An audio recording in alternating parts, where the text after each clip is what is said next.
As a team, with a couple of the schedule changes and all that, are you at where you thought you'd be with 3 days remaining before A-Day?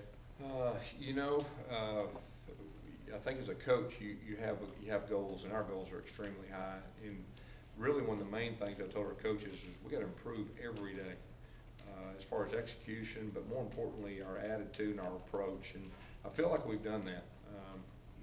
The verdict's still out on the total spring. I'm hoping we improve greatly from this time to our last practice. But we have gotten better, and that's been the goal. Gus, and some of the other two JUCO players, and Devontae Dancy and Ben Bradley, just what have you seen out of them? They're both working with that second unit on each line. Yeah, I've seen both those guys improve. Each practice, you got to get used to playing and used to the new offense, used to the new defense, used to the new coaches and everything that goes with that. But they both have very good attitudes, and we've seen a lot of promise out of both those guys. Saturday was your second big scrimmage. How did you guys do overall? Well, we improved. It was good. We're getting better at our techniques offensively and defensively. We got a lot of opportunities to see different people. But like I said, more importantly, as a head coach, I'm looking to see how we respond to adversity, how we respond to success. Are we worried about the guy beside us, not the worried about ourselves? I mean, all those things from my standpoint is what I'm looking for. And there's some issues that come out in scrimmage game type situations that normally don't come out just in practice. So it's really good for myself and our coaches to see that. When we're learning a whole lot, which is great.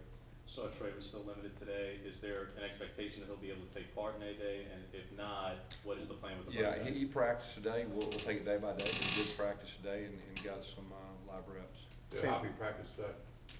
He was in the mix. Yes, he was in the mix. Same with Angelo. Where is he at as far as Saturday? Yeah, he practiced today and should be good.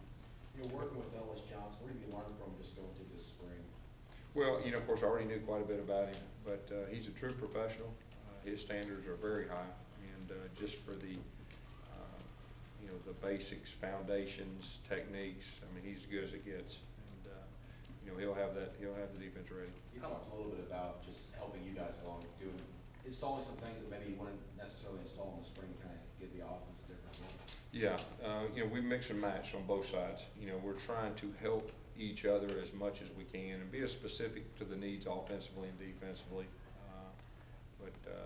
He's done a good job with the group. How much has it benefited you to have a defensive coordinator who's so experienced, not just as a coordinator, but he's been through that process as a head coach, just to bounce ideas off? How much benefits that been to you? Yeah, greatly. There's no doubt. I mean, it's been very valuable.